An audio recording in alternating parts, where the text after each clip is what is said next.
we're just trying to find out as much information as we possibly can to understand Okay. the setup of every department, and we're going to be probably asking additional questions as we go along. But we just want to get a better understanding of y'all. Yes, so I think you've taken your questions. Okay. I don't want to take your thunder, but we've sort of taken your questions based on that were presented, and then we sort of put them in a PowerPoint format. Okay. I think that will answer a lot of your questions, and then of course if it doesn't, then I know your style, definitely being a pictorial person, and PowerPoints always tell their story. So just real quick, Okay. this is our mission. This mission here was a mission that, so of course I've been with the for 17 years, but I've been director for right about going on about 11. So that mission was the mission when I took over. I looked at it very carefully, and I really fell in love. I didn't change it because I felt like the economic development, quality housing, neighborhood reinvestment really was still in line. But if you go over to the right, just because of a mission to sort of stay modern, we came up with it. We operate on the philosophy or strategy, and it's called a community economic development strategy. And that really speaks to the transformation of neighborhoods back in a thriving community. So anything that we do, we try to take our resources and not just be sporadic. Now, some things you gotta do. When you start talking about home ownership, you can't dictate where people go.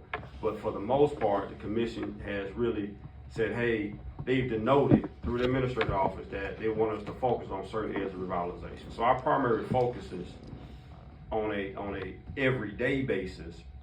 And this is just holistically. I think in your book you'll have 2 or 3 priorities that sort of speak to 25.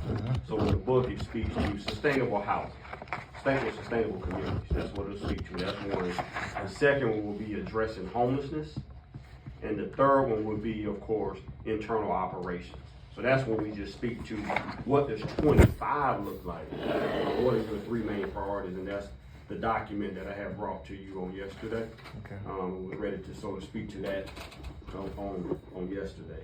But if you just talk about what are your primary focuses on an everyday basis, then these would be those 8 to 10 primary focuses. Good? Mm-hmm. Okay. Likewise, and you stated this on yesterday, our primary focuses have to align. So the last time I think the commission talked about priorities, I know that they're in the process of doing it now, but these were for the most part the last time the commission talked about what their priorities were. Yeah. So we try to make sure that form follows function. So whatever our priorities are, we try to always be sure, because somebody gonna ask, okay, how did you come up with those? Well, we came up with them, one, because they're of necessity to fill the gaps based on assessment of what type of community development needs to be undertaken. But at the same time, they do align for the most part with what the commission. And if you look at most of that, a lot of that for the most part has remained the same. It really hasn't changed. Yep. Now, who knows day to day what it will be, but we're ready. But this is how we align what our commissions are. Operations. I mean, we've had a lot of conversation about this. So when I first became director, if somebody walked into the office and said, I want to build a house, I want down payment, closing cost assistance, we'll say, okay, well, go see Manager Lysandra Corley. She runs the home program. Somebody say, hey, I want to do a small business loan. Like, okay, well, go see Daniel Evans. He runs the CDBG program. So we were being led by money, but not really by mission or by strategy. So I said, okay, that doesn't work. That's just people overseeing a program. So what we did was back in 2015, I came up with what we consider divisions. There's certain divisions. They're not necessarily run by people, but regardless of who the people may be or come and go, you have certain divisions. So of course you have a finance division that goes without saying. We sort of talked about that. You have an affordable housing division. Anybody seeking affordable housing, whether it's working with our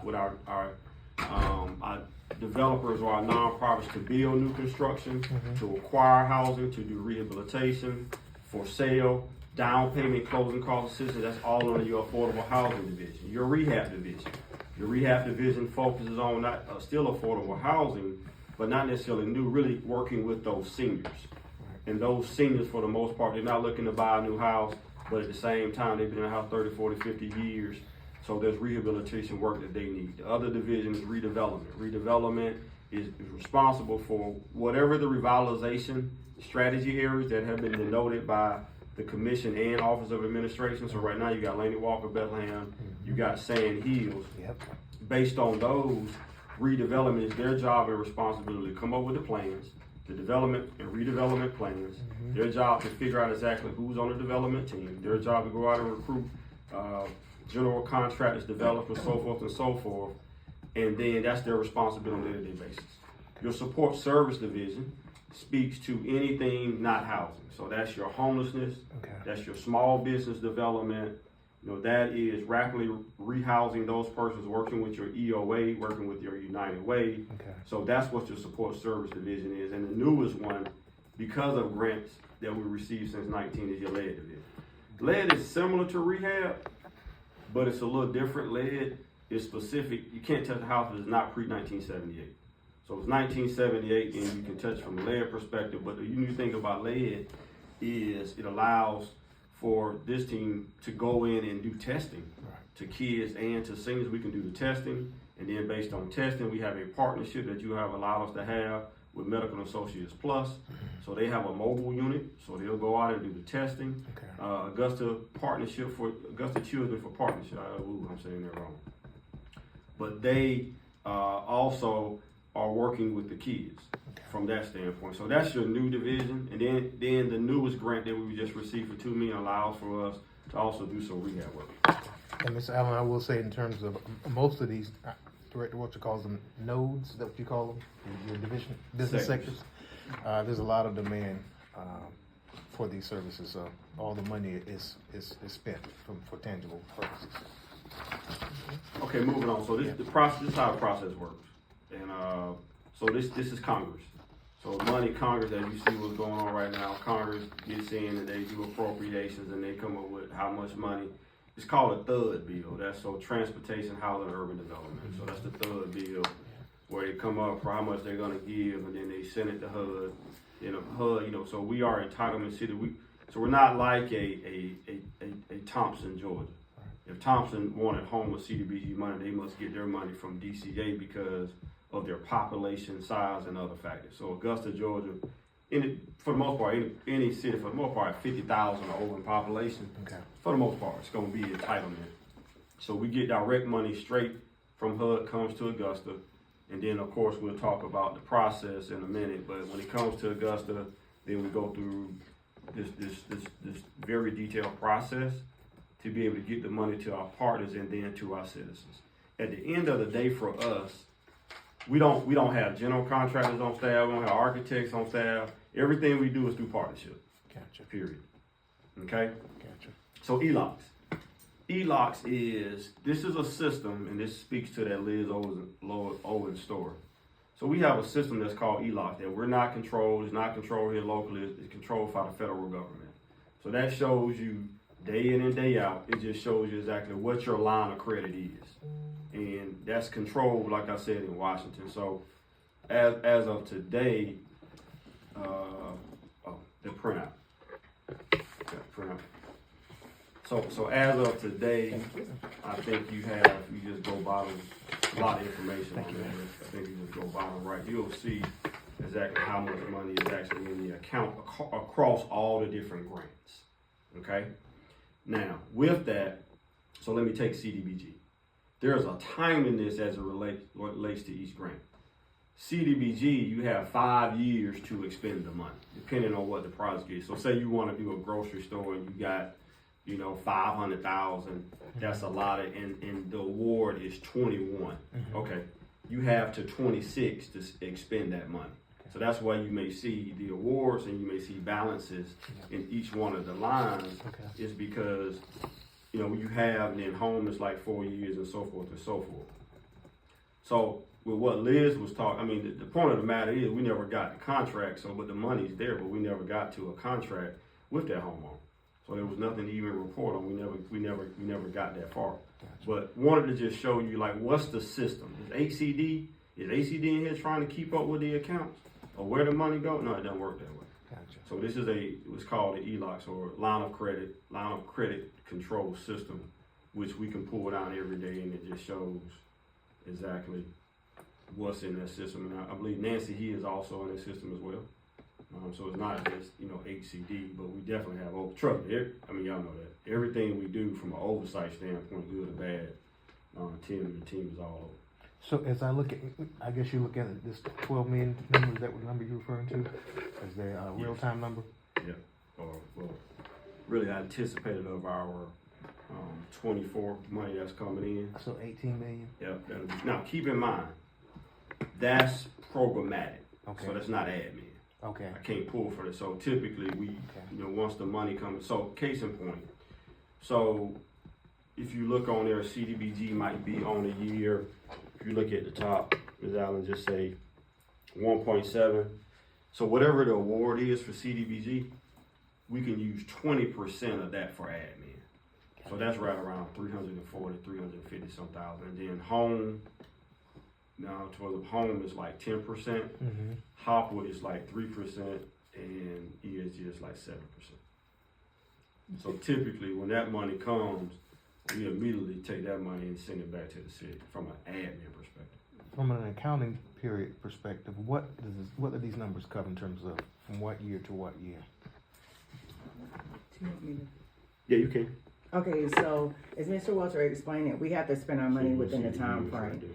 So this leads into the next part of the process of how we plan and move forward with the funds. So the funding is used within a 5-year time frame. So we can be in fiscal year 2025 and be utilizing funding year 2019. Okay. So the thought process and the lingo that's used, you use it or you lose it within a certain time frame. So whatever money's available in ELOCs, which is our HUD bank account, we pull and use from. The money comes in collectively at one time in ELOCs, but when you look into the ELOC systems, it has the grant numbers is what you see in cluster in the middle. I mean that second column. 18 through 24. Right. Okay. And so that's how we're able to track the years. Okay. And then once we look at the years of the grant funding that comes available, we'll be able to operate within those years. That just doesn't happen with CDBG. It happens with all of our grant allocations. Gotcha. So when he says timely, we're just not able to just say, hey, this is a cash cow. We can spend the way we want to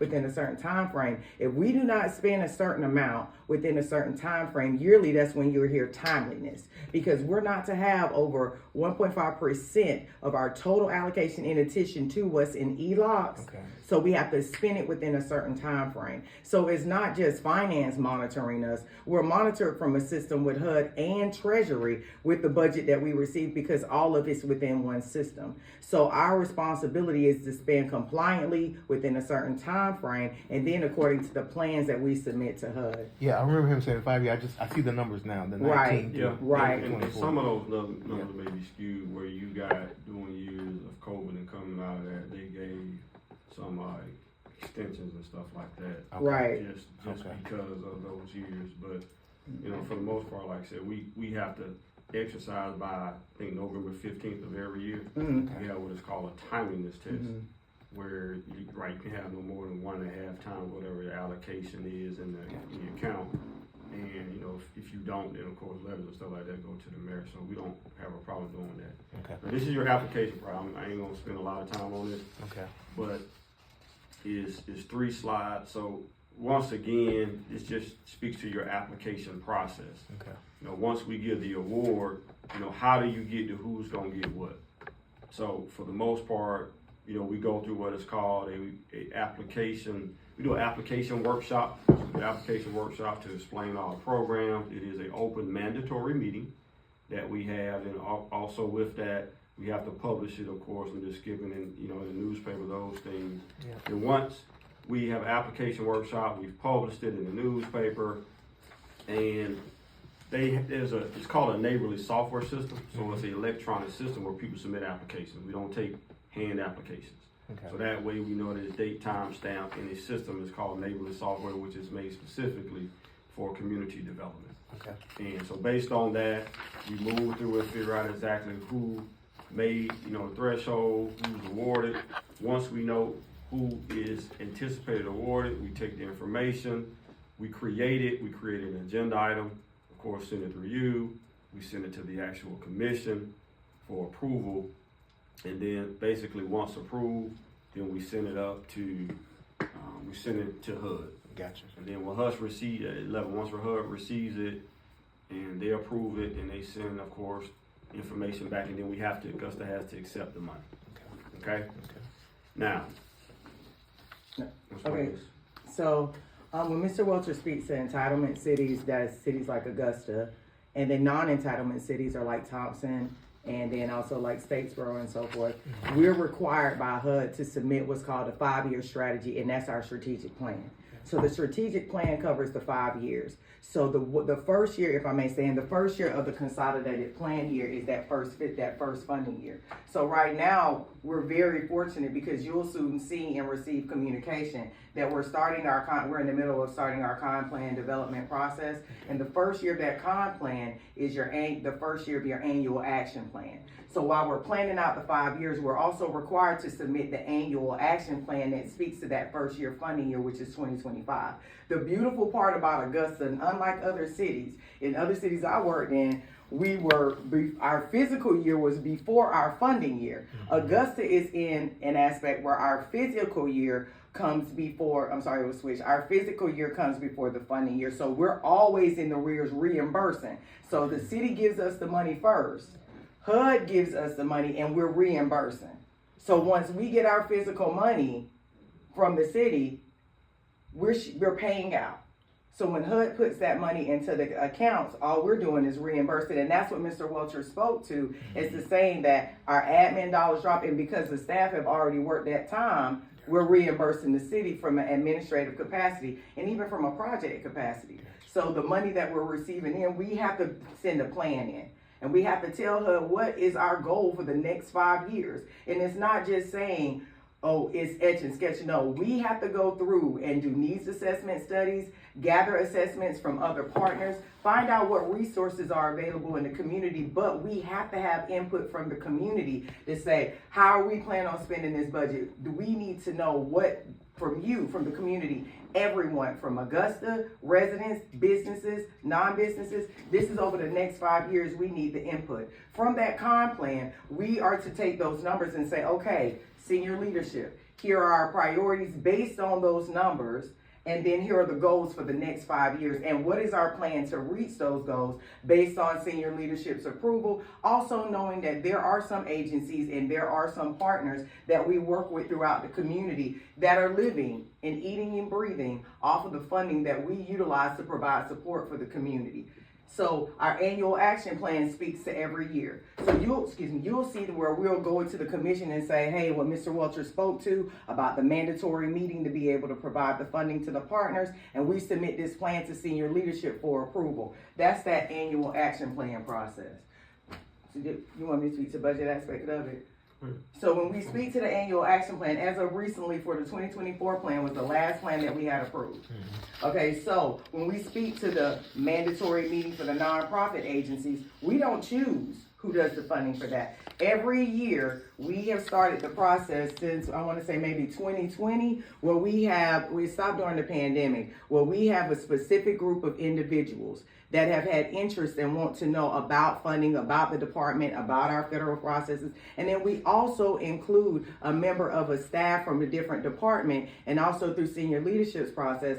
Danielle was a part of the process last year, where they sit on the committee. They review all the applications that come in. They actually walk through the sites of all the nonprofits. They're interviewing them based on their applications, and then they score them through a fair rubrics and saying, okay, based on your application, based on what your ask was, based on the walkthrough, based on the information that's gathered, this group of individuals score them and then give the recommendation of what the award should be for each agency. Take it to Mr. Welcher for approval, then we take it through you guys through the commission approval process, then to the commission for approval. That's where you'll see we publish it. This is exactly what we publish. We have our process intact of how those organizations are judged and weighed in, the rubrics that's judged and gauged through, and that's through that system, that neighborly system. Each agency has to submit their application through neighborly. That way we're tracking everything. So once they're awarded, then they go through the process where each invoice and each reporting, they have to provide the proof through the neighborly system. And if they don't report accordingly, they do not receive the budgets on the reporting basis. Now, when we come to other activities, these are the activities that Mr. Jackson was speaking to, and Mr. Wiltshire spoke to, that these from a CDBG perspective are some of the lifelines within the community. If you can see, we're trying to leverage our budget as much as possible between the different grants that we have and budgets that we receive, such as bond, to be able to provide assistance throughout the community. With CDBG, for homeowner rehab, it's only $200,000. Yeah. So when you have residents, such as the resident that had issue and concern, where they said they were going to rehab my mom's house. Well, if you saw the significant damage from the video, sometimes it's not called rehab, it's called reconstruction from a federal aspect. And that's basically where we have to take the house and remove it down to a portion of the footprint or the slab of the house, like a portion of the foundation, and reconstruct the house. Because HUD wants to know, if you take a house out of the way, and we're in an affordable housing crisis, housing and community development, they want to know, what are you going to put back in place? So our goal is to be able to move through. So with that budget, we're able to move through with that aspect.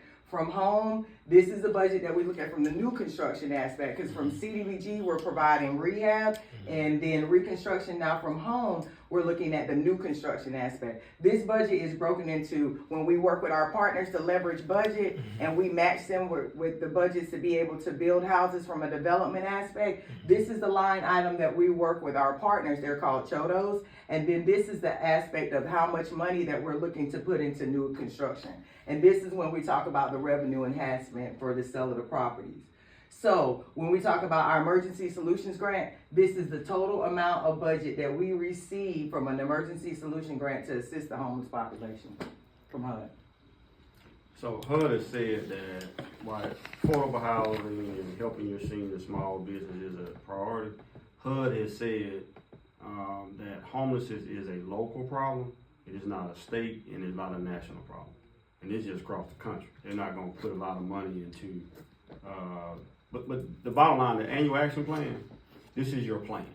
So when they make the award and they give you the money, you got to provide a plan of how you're going to spend every dollar. Now you can go back and amend the plan, but you got to provide a plan, publicize it to the community, give it to the governing body through you all, and then it has to be approved. So we can't just go out here and just do willy-nilly whatever we want to. If you come and say, okay, Hawthorne, I think we should put it in the grocery store, I'm gonna say, okay, well, let's take a portion of it and amend it. We can amend it, just like anything else, and send it. But there How was many shows do y'all have now? so there would be probably 4.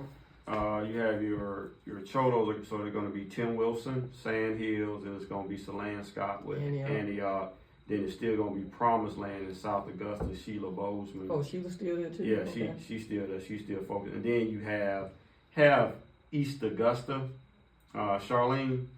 Mm-hmm. You know Charlene? Mm-hmm. Yeah, but she's not doing well.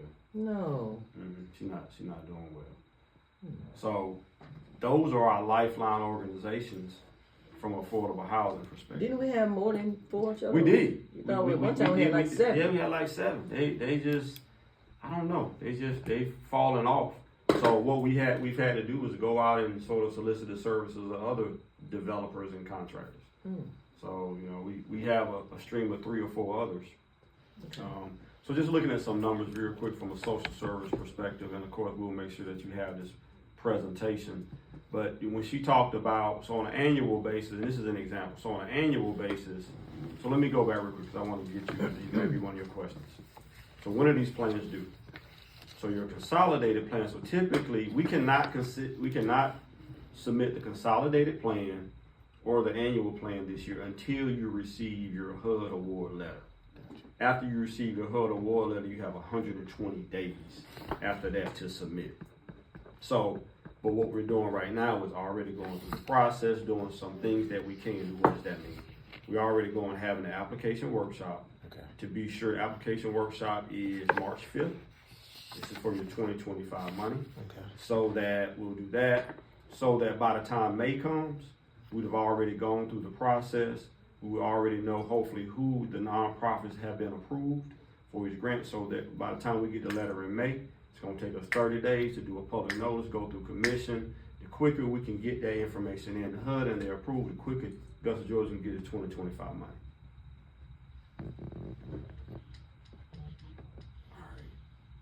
So I'm not gonna go through these, but I'll just tell you, and I think we talked about this one time. So there are two different contract procedural flow charts. And one of them is for HCD projects, and one of them is for Laney Walker contracts. This was back, Administrator Allen, back in 2016 when Commissioner Hassan was my best friend. And he was like, man, you know, y'all Hawthorne and Chester Willoughby, y'all just doing whatever y'all want to do. Y'all don't. My predecessor, any contract we had, we would just go and work. He never took it through the commission, which is crazy. I don't understand that one. But, you know, they allowed him. I said, no, I ain't doing that. I'm young, trying to come in. So whether it's $5 or $5 million, anything that we do goes through the commission. So this just shows you that process. Anything that we do, for the most part, there was a process with all HCD contracts, and there's a process for Laney Walker development contract. Can I go back to those two slides for a second? So these flow charts are something that you created within the department? Created. Okay. I took them before the commission, Okay. and asked the commission to approve these processes. And so they've been in existence for like 12 or 13. I just wanted to put that in writing. So, and then I think also we have an acquisition process as well when we're talking about acquiring property, where the commission approved that, and I don't think it's in here, but it is anything $225,000 or below. I don't have to go to legal. You know, you still acquire the property, ask for approval, and if the commission approved, then you go through the land bank. But anything over 225, I think 225 or 250, then I gotta go to legal for their approval. And what is the citation for that? Is that something you established, or is that Yeah, codified because somewhere else? single family houses are different than buying a weed school. Okay. I didn't want to be out here trying to buy anything, you know, weed school for 1.3 million and not go through the commission. Okay. So yeah, so we discussed it in legal, and they came up with those actual thresholds. Okay. Yeah. All right. Okay. So we can provide you with that information as well. All right. Moving on, you also asked about operational changes. What were significant operational changes? So significantly, the changes that we made is we're not the old HCD when I first came in back in 2019. We had to look at an aspect of what can we do to make systematic approaches to make us better. Okay. So when Administrator Adams spoke to us, what systems are we using? Are we using systems? Are we tracking? What are we using as tracking methods? When we talk about our aspect of, I'm gonna just take a step back from consultants. We're only as strong as what we have at the table, which means that we can't always be the subject matter experts and knowing everything with the brains that we're at the table. And we know that there are corrections that need to be made in various areas. So back in 2020, actually, we started working with Cherry Becker. We bought Cherry Becker in because one of Cherry Becker employees at the time used to work for the city. So they understood, and actually within this department, then advanced to work with finance. Mary. Mm-hmm. So Mary was working within our department, moved to finance, and then started working for Cherry Becker. So she understood internally how our grants operated. She understood what the need was from a finance department perspective, because the idea was to close the gap, so that there was a clear understanding of what needed to happen, what processes needed to manage, and even what tools we needed to implement and be able to utilize.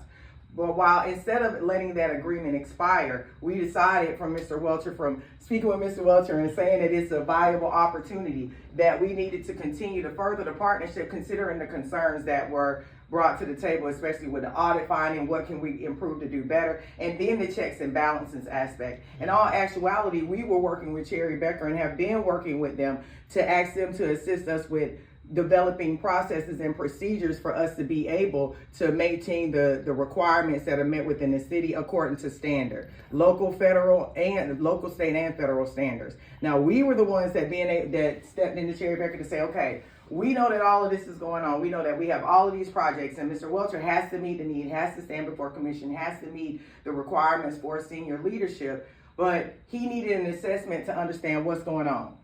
Every time you meet with a consultant, they're going to let you know pros, cons, gaps, and so forth. So I want to say about a year and a half to a year, maybe 2 years, the conversation with Cherry Becker was to say, hey, the team meets with you.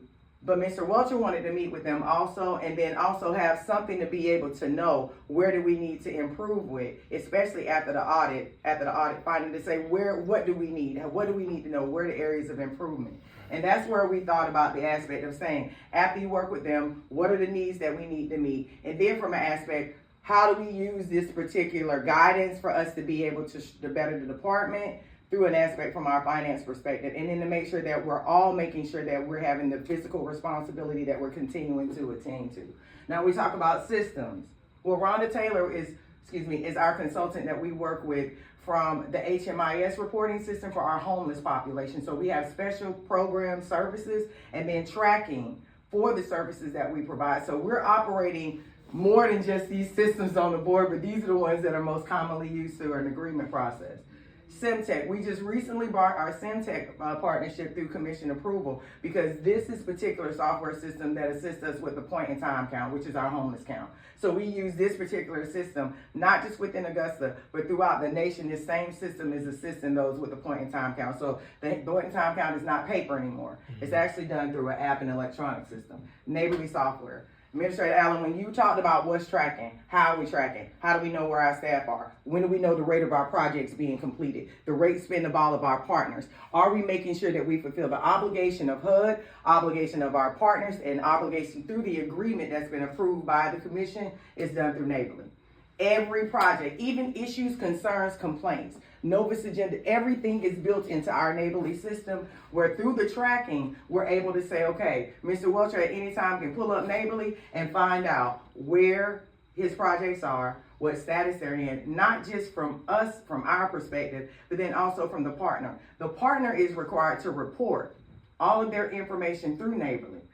So where we move from, okay, let's do the bid process, let's make sure the reporting is all done in paper. We're also requiring our partners, from a subrecipient nonprofit perspective to a contract perspective, to work through neighborly, and then through our operations with Client Track, we work through Client Track for our homeless population. So when we talk about needs, when we talk about changes to the departments, when we talk about operations, we knew that there needed to be compliance internally. So therefore, it was birthed the compliance division, where we're not requesting new staff. We didn't bring on any new staff. We utilized the staff within the department, and then the duties and responsibilities that are held within the positions to be able to build out what's called the compliance division. The compliance division is built with a finance staff member, the finance supervisor, a staff member from two different divisions to assist us with maintaining compliance from Augusta perspective, and then from a HUD's perspective, to make sure that as we're tracking, as we're using budget, that we're making sure that we're falling in line with what the compliance standards are that's held by local, state, and federal standards. And this includes the systems that we utilize. And every individual within these particular areas are responsible for management of systems, management of reports, and then also being able to provide updates on our weekly leadership meeting of where we are concerning prospective areas to ensure that we're maintaining compliance from all different levels and operations. So when we talk about performance reporting, through our CAPER, every year, we are required to submit to HUD what's called our Consolidated Annual Performance Evaluation Report. And this particular report is what we utilize to send to HUD to make sure that we're letting them know how we're reporting every year on all of our grants. Yes, we report in what's called the Information Management System. Just take it holistic. Holistically? Okay, so our HUD report, so our annual report from an annual basis, consolidated basis, and CAPER, these are all reports that's submitted through HUD.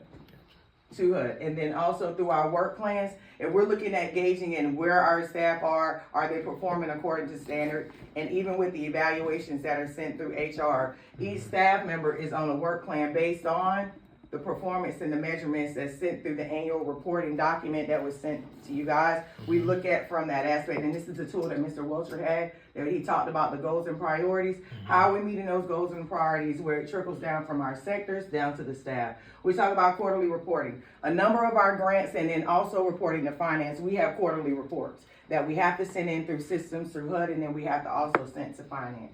You guys receive updates through those quarterly reports through their audit from the city's perspective, and then also through the CAPER that's approved by senior leadership. Now, with our disaster recovery from the quarterly reports and then also through our HUD-led grant, finance, treasury, we're always required to submit those quarterly reports, and those are just a few of them. Consistent evaluation. Mr. Welcher has with us every Monday. Every Monday, we have what's called our leadership meetings. And our leadership meetings is where Mr. Welcher is what he calls in his mindset, where he says that this is my mind, this is what I need to know, and this is what I need to understand, where he's touching each division leader to find out what's going on. We even have our coordinators within those meetings so that they can hear from leadership. What the requirement is from those leadership meetings is that each sector manager is supposed to meet with their sector on a weekly basis. Some of them meet with their sectors on a daily basis to make sure they're falling in line with what the requirements are in our leadership meetings. And then also on a monthly basis, we have our staff monthly meetings. All right, so real quick, sake of time, just go through some development piece and what the strategy is. So you also asked what were our strengths. And I think based on that, I'm not gonna read for you. I think you definitely can understand. I think you'll get this as I go through. I just wanna be respectful of time. Right. So these are just a list of a lot of different partnerships, very diversified from philanthropy perspective, support service perspective, from a homelessness perspective, from a historic perspective, from a development perspective. These aren't all of them, but most of our, whether it's on a federal, a state, or a local level. This map is important. This map is important because this speaks to your Laney Walker Better Revitalization Project. And what this entails, it entails the boundaries. Those are the 1,100 boundaries, and I think that's important because, Mr. Al, you hear a lot of times, Laney Walker Better, Laney Walker Beckham. You hear that a lot, but what does that mean? So what this shows you is that the boundaries, as you can kind of see the entire map in, I don't know what color that is, but that's 1,100 acres. And within the map, you see a legend. Based on what street is on, whether it's a state road, whether it's a main street, we came up with a strategy. So this is, Deputy Jackson, what you're talking about. So we came up with developmental nodes. So we know specifically what type of development goes where.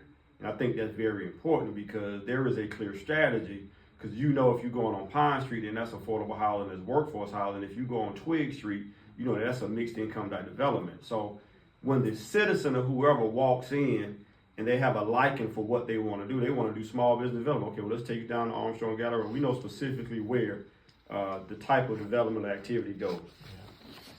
I didn't put these up here for pictures. These are up here for a purpose. Heritage Pine is in here because Heritage Pine, it will always be your staple.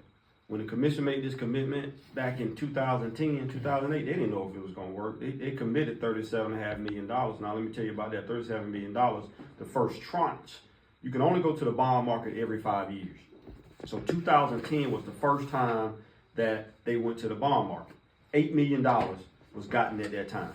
So that $8 million, of course, was used to acquire staff. They had whole development teams back then. They had all consultants. We used it to acquire land, so forth and so forth.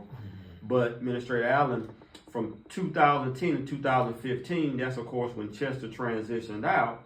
And we didn't make it to 2015 with $8 million. He needed an additional $2 million, $2.5 million, what they call a bridge loan in like 13, 14. He needed additional $2.5 million to get us to 15. Commission granted that. Okay, so when I took over December 14, 15, I had about 300,000 in the coffers. So from 15 to 20, I've only seen 2 million. So in totality, it's $37.5 million was the commitment, but to date, we've only realized a total of 12 million, from a Laney Walker perspective. And I ain't complaining about it, we just did what we did, so we've done a lot of leveraging and partnering in those things. So I say all that to say, of course, 2025 is a year bond issuance that you can take a look at towards third or fourth quarter of this year. That's a whole different conversation. But moving on to Beacon Station, when you start talking about, so what was HCD's role? HCD's role for the most part really was to serve as master developer. Commission committed $37.5 million. They wanted to yield $150 million worth of investment through leverage and partnership and recruiting and solicitation. I didn't put Beacon Station was something that needed to happen. It needed to happen because the people, quote unquote, on our side of the railroad tracks, the intent was not to build housing. It was to transform the neighborhood back into a thriving community by bringing in grocery stores and healthy food choices. But the average household income was only $18,000. So Beacon Station was important because It was truly market rate. It took 7 acres of abandonment and blighting. It was a foundry site and all those type things. It took 7 acres of abandonment and blighting, gave hope. It served as a gateway.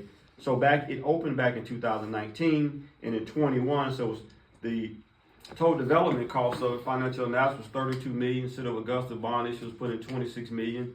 Columbia residents put in 6.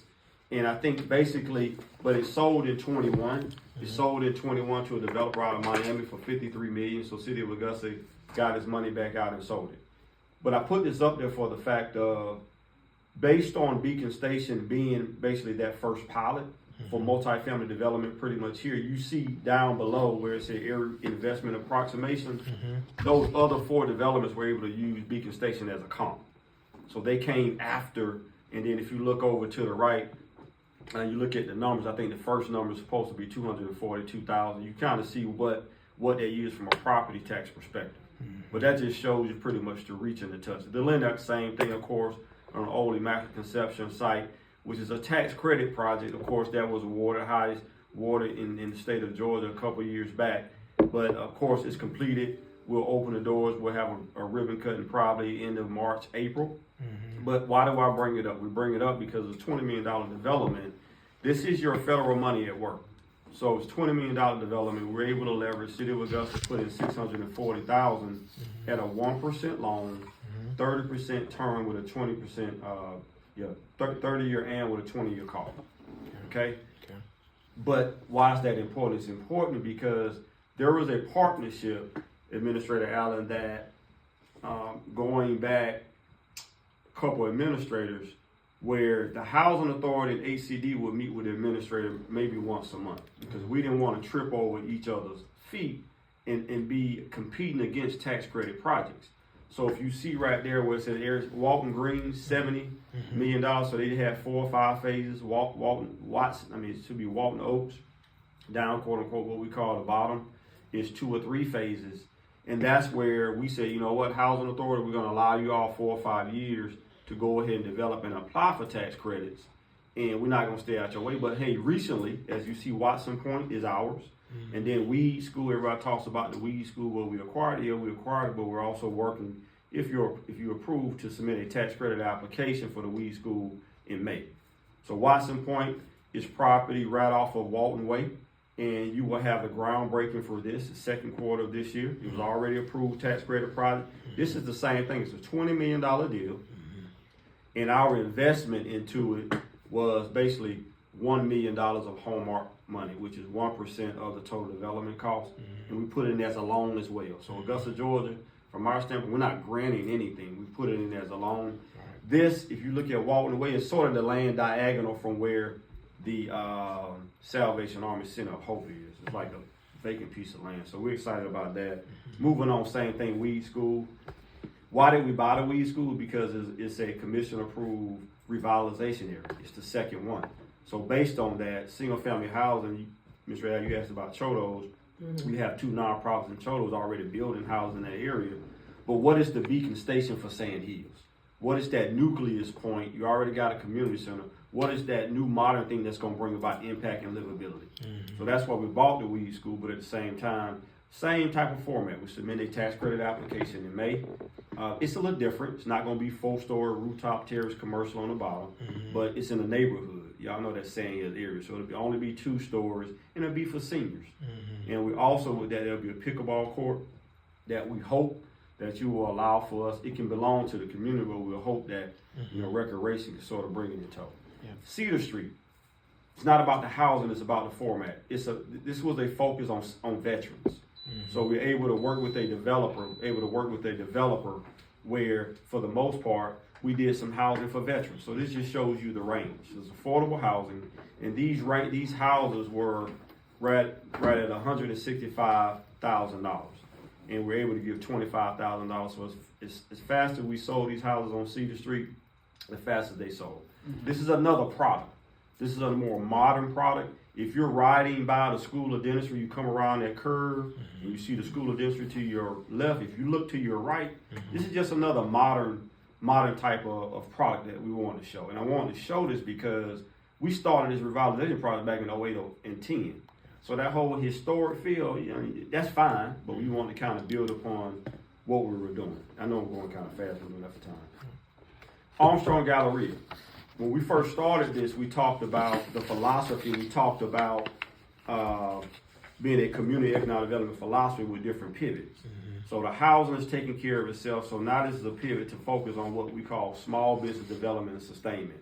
You all are familiar with the Armstrong Galleria. Yep. So we own some of the bays, not all of the bays, but we do have, we are embarking on what we consider a facade project, where we're going to look at doing a facade on the exterior on James Brown as well as on inside as well.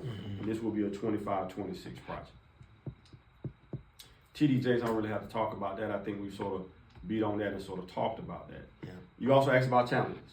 So from a challenge perspective, those SPLOST requests that you see, those were submittals that we submitted in 08. I mean in 20. I'm sorry, SPLOST 8.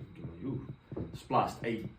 Those were 3 requests that we had. Of course, they were not approved. Well, they did not make it on to pretty much the docket. And so I think that the building renovation, I don't really have to sort of speak on that. We've done the best we can. We haven't complained. We use a trash can when necessary, put some traps out when necessary as well. I know. I'm just kidding. So, you know, that is what it is. Like, so the Homeless Institute. The Homeless Institute was one that we did submit for SPLOST 9. So the building and Homeless Institute, we did submit to former administrator, former Ms. Dowse. We submitted it to her, and of course, so the Homeless Institute was one where we said, hey, we're not trying to compete with anybody, but how do you modernize homelessness and be sure that you're tackling that in 2024, 2025. So the Homeless Institute, if you go Gordon Highway to the old bowling alley, that's a prime example where you look at that property. There's no NIMBYism, ain't nobody in there. There's no NIMBYism, but we wanted to create a campus. Instead of saying shelter, you still got the sheltering component, but the thing about it is that's why we say institute, because you want to create a campus feel. You want to have at least 100 beds, where you have 50 beds for emergency, 50 beds for transition. So if you saw somebody that was, and then provide all the support and wraparound services right off the bus line and those things. If you saw somebody at Walmart on Barbie Jones, you know, you can give them a ticket or you can make a call, and then there will be somebody. So, but my point of it is, I just think if Augusta's going to get anywhere, so we took it off because I got a call from a couple commissioners. Sean Franham at the time said, hey, we don't need to do this. And the mayor said, we ain't doing this, because they felt like we were competing against the Salvation Army. So I'm just sort of letting you all know that, because what they were doing, but they're still in the process of getting the cap. So, you know, competition, it's just the fact when you come ask us, what is the remedy for, you know, how do we tackle homelessness beyond just the sheltering? This was a complete plan in regards to how we did that. And I think you said you did some research in another state. We did. We took best practice from about 3 or 4 different cities in across the country. Okay. As far as West California. Okay. So we took different remedies and pretty much came up and sort of meshed it into what we felt like would be a best practice, something that was more modern. Okay. Because you still got, I mean, we all see homeless people, we walk right by them. I mean, what do you do? It made me feel bad. Right. I mean, what am I supposed to do? Is like, you know, especially when I know in my mind, okay, well, I can have somebody come at least check on them, kind of to pick them up and take them to a facility. That's right. They go and do a complete assessment of this person. Some people would never move out of emergency to go over the transition, but at least we have a place. When it gets cold, we ain't got to be worried about. We have a central location. In Augusta, Georgia, don't need to own it. Don't need to be running it. We manage it. We just need the owner to have a central location to say at least we're controlling some aspect of it. That's what that was about. But it never really got too far. All right, homelessness. Same thing, where you've had different groups. I'm pretty sure you've gotten calls from different groups, the homeless task force, so forth and so forth. HCD doesn't really need to be in that realm. The continuum of care is basically your homeless task force. By law, federal law, we have to have a continuum of care. So when Commissioner Johnson and Commissioner Dennis Williams some years back said they want to create a homeless task force, I was like, well, you already got one. So make a long story short, people started coming. When I first got here, people were coming to the meeting. You know, the American Red Cross, United Way, they were coming to the meeting, then it phased out. So Daniel and I used to be sitting in the room over at the old building for a meeting, nobody ever showed up. So there really was no task force.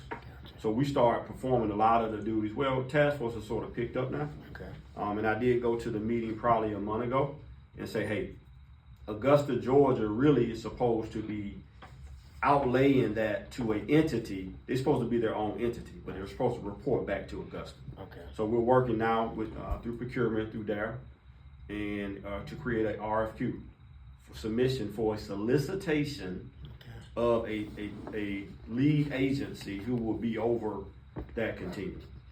And of course, if approved, then at that time, what'll happen is they'll sign an MOU. Of course, all this got to go through you all, through commission, but we're just doing our due diligence work right now. But we're coming out of that space. That's not where we need to be. Gotcha. And is that where I've been sending the emails recently between you and the young lady from the who came before the commission? That's the executive task force board, so we just want to meet with them to let them know what we're doing. Okay. There's a lot of jockeying going on, who's going to be the lead agent. I don't really care. All we want to do is go through procurement based on, duties and based on the respective scope of service that we want to see, and let the process play out. Okay. That's just clean. Okay. Neighborhood scarcity, another challenge. I think with this challenge right here, it's just the fact of we're just now getting to small business development and economic development in Laney Walker. Mm-hmm. We're just not getting to that point after 17 years. And now we're in Sand Hills. It's like every time you go into these communities, everybody say, I want what they have. Mm-hmm. So we're doing our best. No issue, no complaints. I think we're managing that. But now we got Turpin Hill, which we of course touched this weekend in some aspects. And I think the get thing is good. I just want to be sure that I don't want people to get this hope that they're going to get certain things that potentially may not come about. Okay. We can build houses all day. Ain't no issue. Build houses, we can rehab houses all day. Mm-hmm. But you put this grocery store, you put up certain, everybody's going to work certain things. So it may not be. So my point of it is we can always figure it out. Right. But it just goes to your governing body. Okay. Okay? All right, I think the last thing, just for your information, of course, treasury repayment. I think this comes back from some of the COVID money. So really by a couple of weeks, we need to repay treasury. Mm-hmm. And so right now, the repayment is 6.4 million. 3.6 is actually in the account, but let me show you where the money is coming from. So 3.6 is the account balance. Every month, we get a statement from Tim. Mm-hmm. Of course, at the end of the month, he tells you exactly what's in your account. The money we anticipate receiving on next week, our 24 allocation money. Mm-hmm. So based on that, if you look at that chart, so once we receive our 24 money, it unlocks the door to be able to make reimbursements. Okay. And you see all the reimbursements right there. Okay. So once we make the reimbursements, you'll have $700,000 to the good. So no need to worry. Okay. But then also here, You go back one time. Okay. So you're saying we owe 6.4 million, but we only had 3.6. Yes. So wouldn't that require us to give 2.8, and that's only going to get us at the bottom 2.1?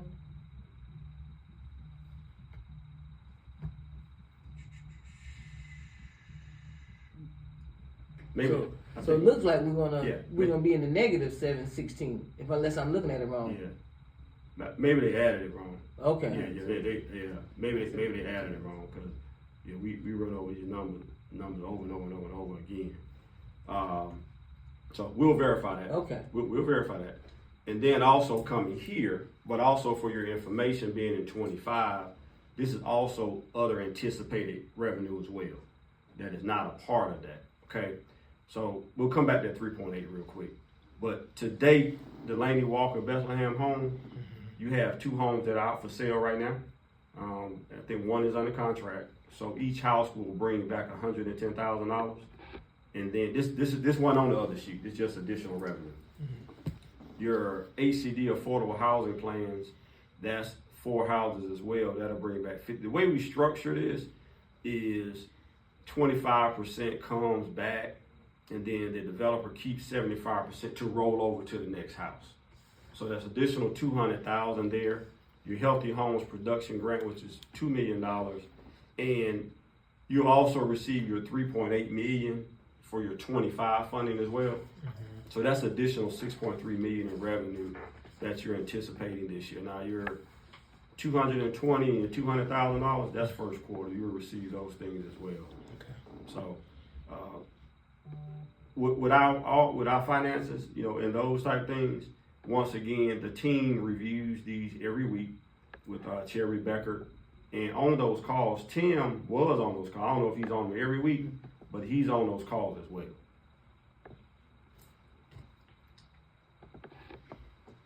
Yeah, so that's what I just indicated. All right, so what's next, I think, for us is, you know, with your approval, we really believe there's some work sessions that need to come about. Okay. We had a meeting yesterday with the leadership of the homeless task force, and they want to stand in solidarity to sort of talk about homelessness. And then we also want to just do one on community economic development, the philosophy of it all, to include homeowner rehab. And then I think we do a pretty good job with the neighborhood or the community engagements. And talking to Commissioner Slendak, she indicated early on when I had my initial meeting with her that we don't really touch West Augusta. I mean, that's her district. She said it seems like a misconception that HUD money is just quote unquote for poor areas and for poor people. But what are we doing exactly for West Augusta? And then I think marketing and outreach, we do have to do a better job of telling our story. So I think we have some outlets, some instruments there that we could provide for you in writing. And annual neighborhood tours. I think that's just something we can sit here and talk about it all day. Absolutely. But there's some whys Absolutely. that you need to see when we go out and get to the community. So You got to go see this stuff. that would be the overview. All right. So you talked about the strategic plan, annual plan, long range plan. I know you have all of that. How about the status of the standard operating procedures manual? I have that. Okay. I can provide that for you. Yeah. So it's done. I mean, I don't need it. I just want to make sure. Yes, sir. Asking It's on my everybody. Okay. desk. Yes, ma'am. For your department. Okay. We talked about the strengths. We talked about the challenges. If there's anything that you can change in regards to your department, what would it be? I think that was the last question. On the sheet.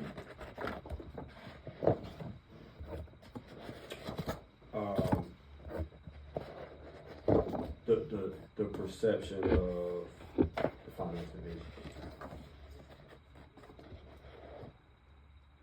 I mean, that's what I would change. Because it keeps me up at night a little bit. Based on how we structure the type of funding that we deal with, I just want to be sure that holistically, you know, I need Tim to be okay, you know, with me and with the team. And so that bridge I thought was with Cherry Becker. I think it still is, but it's still not where it needs to be. That's what has to change. I'll tell you one thing I would like to change. I'd like for the public to understand the property tax realization about what you all provide. The return on investment. The return on investment. I think people always see the grant funding, but when they start seeing, they don't realize that when you invest in this real estate, the property, the asset that you get back those funds through tax proceeds. Well, so actually, we're in the process of working with the tax assessor's office, utilities, and planning for us to create what's called the return on investment grid, to actually what the return on investment to Augusta is through our services and programs. Like basically, the city's receiving free money for us to have a true ROI, and that does include the increase of the tax base, but it also includes the budget that we receive. We've assisted from the utility bill aspect, business license aspect, every permit for construction. Our funding is utilized to support the permits for construction from the Lenox, soon to come Watson Point, in addition to every unit that we rehab, and for new construction. So from nonprofits, for-profits, we're a large percent of that. So that's when you see the information that we submitted from a partnership capacity. You look at the number of partners we have, and then the budget that we infuse into those partners for them to be existent, it is large. So we are in the process of compiling that information to be able to measure what the true return on investment is. And I don't mean to hold you up. One of the things I proposed in Richmond that there was still some discussion about is having a sort of like a dashboard online where people could see the actual value Right. of these properties from commercial to residential. And I think I know that Texas has something similar, but I don't know if it's anything electronic for people to log into, but they do have their form to see the rate and when the new units are on the ground and then how it affect the overall community.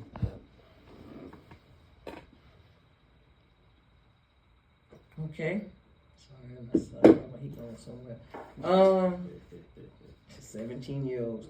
All right. So the other question is, when you sell the properties or rents, where does the revenue go? How do we use that? I know it goes to program income, and what are we using that program income in doing? So when our rent come in, we do have what is measurable, like Mr. Welcher created this actual spreadsheet to show for the rent that comes in, the rent pro forma, where we look at each rent is to support each property that we have from a rental capacity.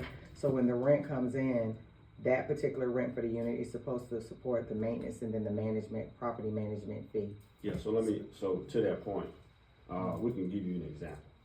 So if you got a unit and when the rent, so basically each rental unit should support itself.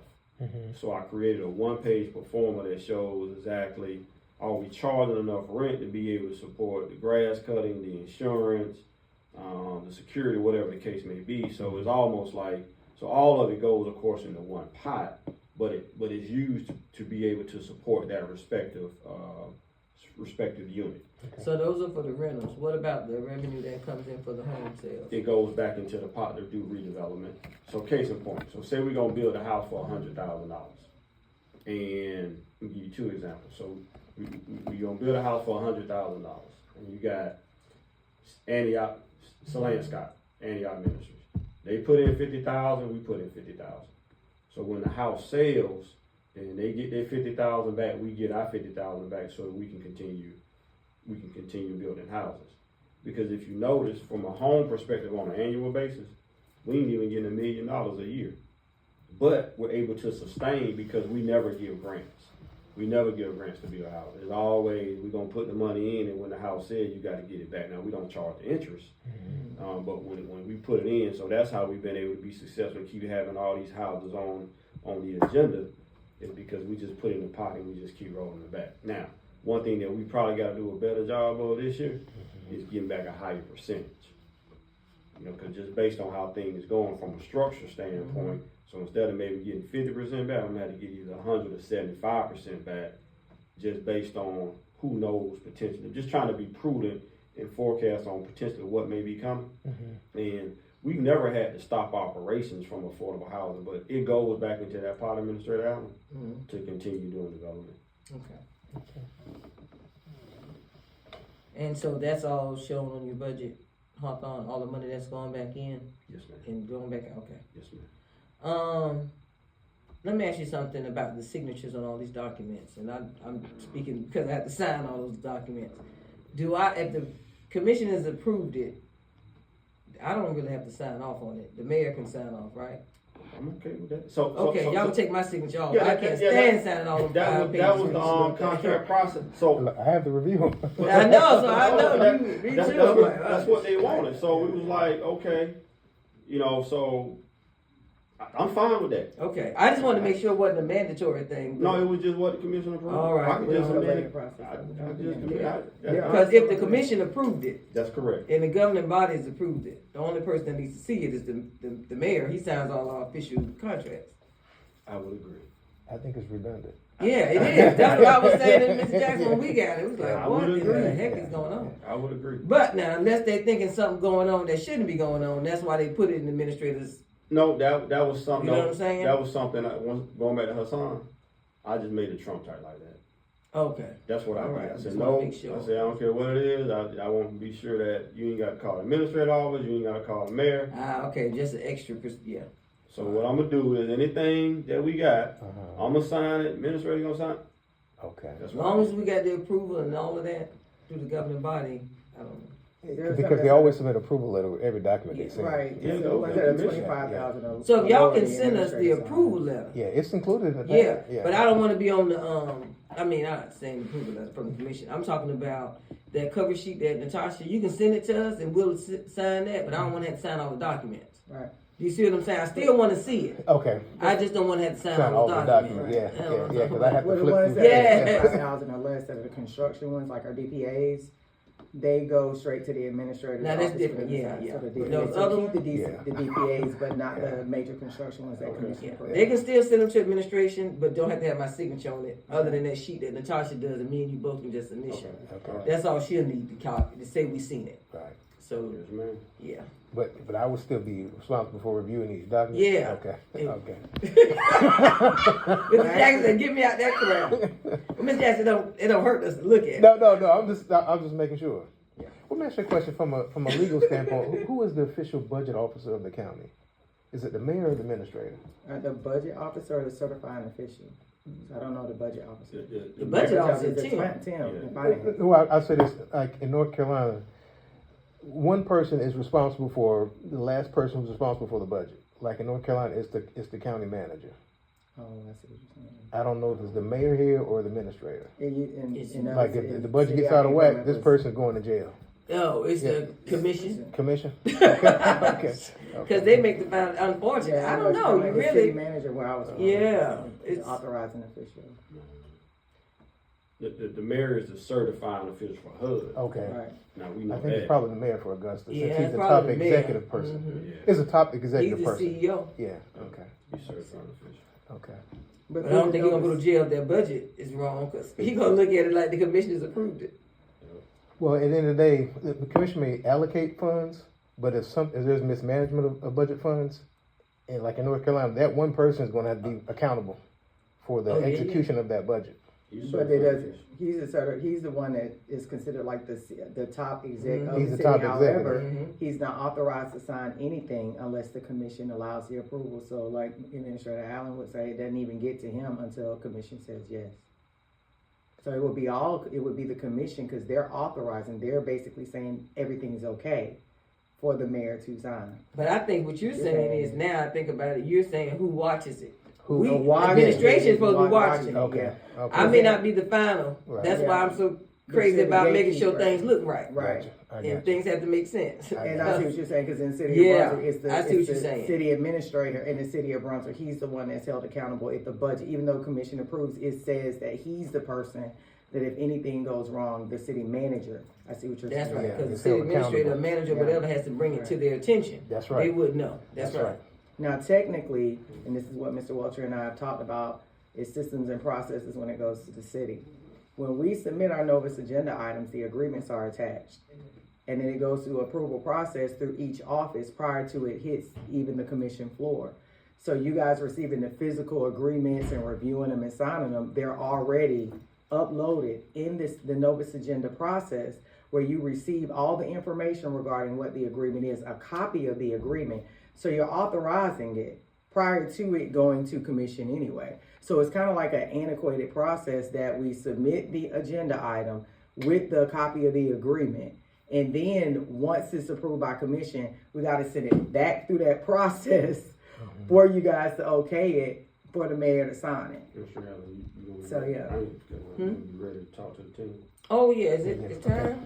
I mean, I can go ahead and queue them up. Okay. It was supposed to be 11:30. Oh, yeah, we can do it now, yeah. All right, let me queue them up. Can you send that to me, Which one? that PowerPoint? This one? Yes. Yes.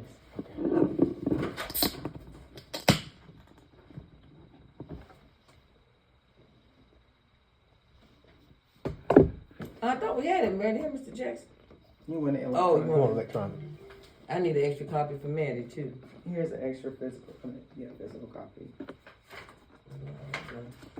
My sister picked up my son. Jesus. I had to put money in my account. Oh, I understand that. He's getting something else. I'm going to Savannah for the weekend. Lord. You got some more for you want to do a tour of the building? Oh, Jesus. Is the mouse going to come out? Don't you have a Genesis, too? You still got your Genesis? Yeah. That's my sister got, too. Look like yours, doesn't it? Yep, sure is. That, man, look, that's She love it. I love mine. She love it. She just got hers. I love mine. Trying to show out at my house. 19. Couldn't be home with my family when they visited today. Oh, wow, do it. I Yeah. hate that. She here? Yeah, she live in Charlotte. Oh, really? She's here. Okay. Yeah, but she came home and they going to Savannah for the weekend. She wanted me to go, but Not to get the I'm so committed to this place. I'm so committed. I didn't go to Savannah for the weekend. You could Girl. I wish. I wish Mr. Jackson. All right, we're gonna start in front and walk around. Money Norm, how's it going? How you doing? I'm good. I'm the honeymoon.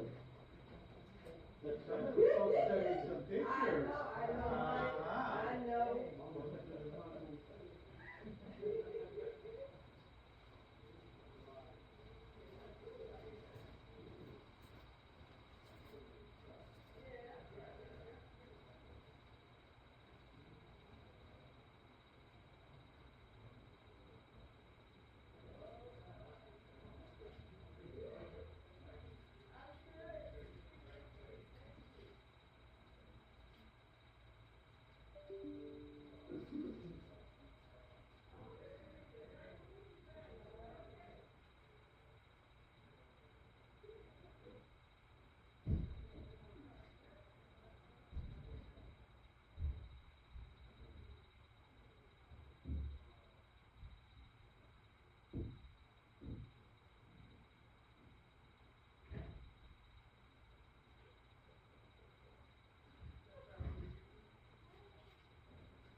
Y'all got a meeting out there? Yeah.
Suspect.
had the screen not being talked Oh. about. Y'all gonna knock it over 3 times. Oh, no.